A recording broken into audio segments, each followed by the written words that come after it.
Bonjour Guillaume. Bonjour Benjamin, bonjour à toutes et à tous. Bon Guillaume, vous allez nous parler de Gérald Darmanin qui, après avoir réalisé une visite à Alger dimanche, était cette semaine à Dakar où il a voulu couper court à ce qu'il a appelé la rumeur d'un trafic de drogue entre le Sénégal et la France. Bah oui, la rumeur, pensez donc presque une fake news. Bon, comme il s'est principalement et notamment rendu à Dakar pour parler avec les autorités locales du trafic justement de crack à Paris, j'espère qu'il s'est pas rendu là-bas sur le fondement simplement d'une rumeur. Enfin, j'espère pour son bilan carbone notamment et pour nos impôts.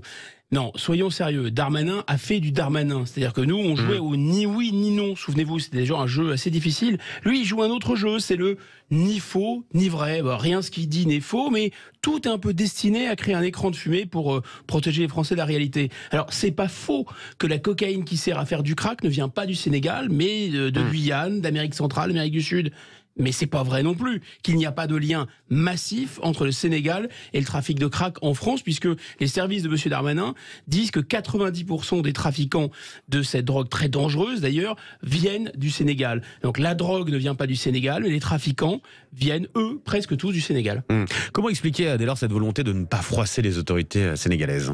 C'est assez mystérieux, Benjamin, parce que personne ne demandait au ministre de l'Intérieur français de vexer les autorités sénégalaises, qui sont de toute façon très au courant que le trafic de crack en France implique la confrérie soufie sénégalaise Mouride, qui est très influente, et notamment au plan électoral dans ce pays. Personne ne lui demandait de faire comme M. Macron, qui avait envoyé, souvenez-vous, le président de Burkina Faso devant des étudiants réparer la clim. Non, ça, c'est pas possible. Braquer les Sénégalais, ça aurait été contre-productif et contraire aux usages diplomatiques.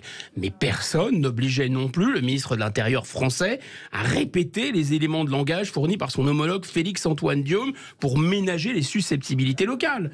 Or, M. Darmanin est tout de même bien placé pour savoir qu'en France, dans son pays, dans sa capitale, à Paris, il y a des écoliers qui aujourd'hui vont à l'école accompagnés par des policiers. Pourquoi ? Eh bien parce que les autorités françaises ne peuvent pas expulser vers le Sénégal des trafiquants sénégalais de crack. Voilà, c'est ça la réalité. Donc c'est un mystère parce que M. Darmanin, il préfère ménager les lecteurs sénégalais que les lecteurs français. Et pourquoi ne pas avoir mobilisé l'arme de la réduction des visas pour obtenir une pleine coopération du Sénégal dans la lutte contre l'identification et l'expulsion des trafiquants sénégalais ? Ah bah là, la question est très très bonne, sauf qu'il n'a jamais été question d'utiliser la diminution des visas comme un levier de négociation à l'égard du Sénégal, parce que ça a été uniquement quelque chose qui a fonctionné d'ailleurs à l'égard des trois pays du Maghreb, avec une réduction de 50% des visas pour l'Algérie et le Maroc, et de 30% pour la Tunisie.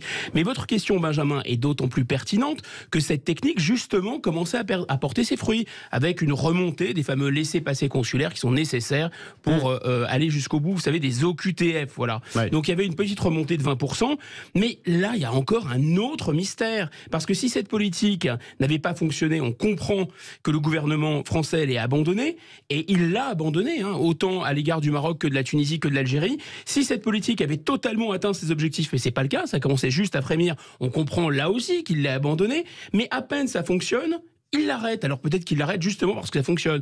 Mais vous savez, on était à la veille de Noël, donc que de mystères sont les mystères de Noël. Et ben voilà, quelle belle conclusion. Merci beaucoup.